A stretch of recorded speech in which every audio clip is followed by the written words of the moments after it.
Welcome everyone to History Gone Wilder, part of Half History Will Travel. I am your host, the Wilder Historian, and last week McClernand was sent home to wait out the end of the Civil War. Now, he will fight to preserve his reputation.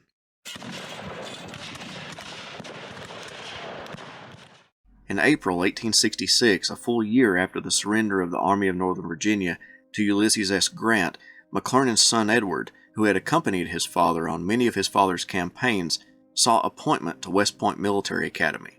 McClernand wrote to his representative to secure his son a spot, but the representative suggested that he obtain an at-large appointment from President Johnson. McClernand did so, and that summer, Edward entered the academy and would graduate in 1870. In September of 1866, President Johnson, General Grant, Secretary of the Navy Gideon Welles, and Secretary of State William Seward visited Springfield. McClernand organized the welcoming committee and was a part of the group of prominent Illinoisans to welcome the president to the state. This was the first time since the Vicksburg campaign that McClernand and Grant had spoken. No account exists about their interaction on this visit, but it undoubtedly was cold. As Andrew Johnson received backlash from his moderate stance toward Reconstruction, McClernand put all of the support he could muster behind the Democratic president. He battled against radical Republicans, but could do nothing more than affirm his support to the president. When the presidential election of 1868 came up, McClernand attended the Democratic convention, and they supported him for vice president under Horatio Seymour to run against Grant, but McClernand declined to run. Back in Illinois, newspapers who previously supported McClernand began to critique him harshly for his lenient stance toward the South. The general had declared that the South committed the most heinous crime in history since the crucifixion of Jesus, but now he had shaken hands with former Confederate General Wade Hampton. The newspaper called McClernand inconsistent and a hypocrite. McClernand continued his feud with Sherman, who critiqued McClernand harshly in his memoirs. That work sent the Illinois general into a tirade of letter writing and snide remarks during political speeches, criticizing Sherman's military ability and mental capacity.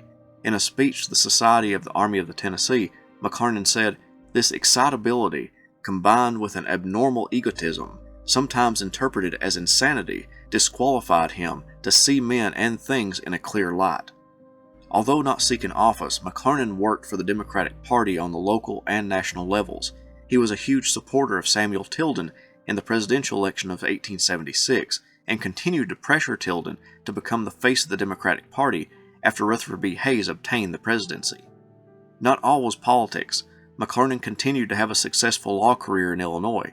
He also became active in various Union veteran groups, supporting bills and politicians who sought to help Union soldiers. He purchased 2 racehorses and hired men to train them and race them to add to his income. In 1886, McClernand received an appointment from President Grover Cleveland to become a commissioner of the Utah Territory. McClernand had run-ins with the Mormons while in Illinois and actually supported the chartering of a Mormon town in Illinois, hoping to contain the spread of the religion and the polygamy that came with it. As a commissioner, McClernand's duty was to limit Mormon control over the territorial government, get rid of the practice of polygamy, and make a path for non-Mormon representation in the state. The commission recommended in 1888 that all Mormons be disenfranchised until they agreed to stop practicing polygamy. McClernand broke from the other commissioners and refused to sign the recommendation. He wrote a minority report stating that polygamy was grounds for disenfranchisement, but that simply being Mormon was not. He argued that that law would be unconstitutional, going against the First Amendment and the free exercise of religion. Because not all Mormons were polygamists, he believed this was the wrong way to go about fighting polygamy. In October 1890, the General Conference of the Church of Jesus Christ of Latter-day Saints abolished the practice of polygamy. McClernand felt it was genuine and signed off on placing no more restrictions on the territory, but the other commissioners felt that it was all an act to get their rights back. In 1894, McClernand left the commission when Congress passed a law requiring all members of the commission to be Utah citizens. In 1888, McClernand chaired a citizens committee to honor former First Lady Mary Todd Lincoln, who had passed away. Both his wives knew and cared about Mary, and he had worked with Lincoln since their days in Illinois up until his death. In her husband's memory, McClernand attributed to Lincoln the role of savior of the Union. He held no animosity toward the president. McClernand saw him as the man who helped bind the United States back together. For the last several years of his life, McClernand was ill. Unable to do much in the way of earning a living, in January 1900, Congress passed a bill granting McClernand $100 a month as a pension. The payments would be short-lived. He had been confined to a bed in February of that year, and on September 20th, 1900, the old general passed away. He laid in state in his home on 6th Street, dressed in the uniform of a major general, and on September 23rd, he was laid to rest in Oak Ridge Cemetery. His wife would live another 31 years, passing away in January 1931. One of his biographers stated, "The strength of his own will and his confidence in his own ability and that of his soldiers allowed him to overcome fear of bodily harm." The politician McClernand had responded to challenges all of his professional life. The ultimate challenge for the soldier McClernand was combat. He had been stimulated by political difficulties, and his ability to overcome those difficulties had led to success.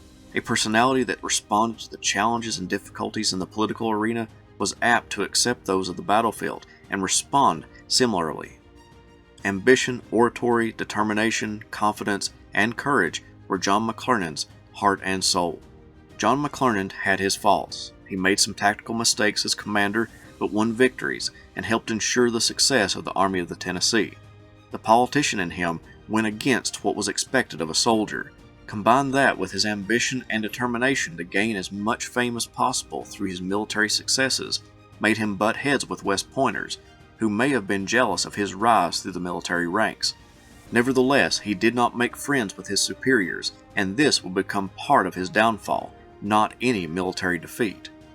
McClernand fought to preserve the Union before the Civil War, and when the Civil War broke out, he joined the Union Army to ensure its cohesion.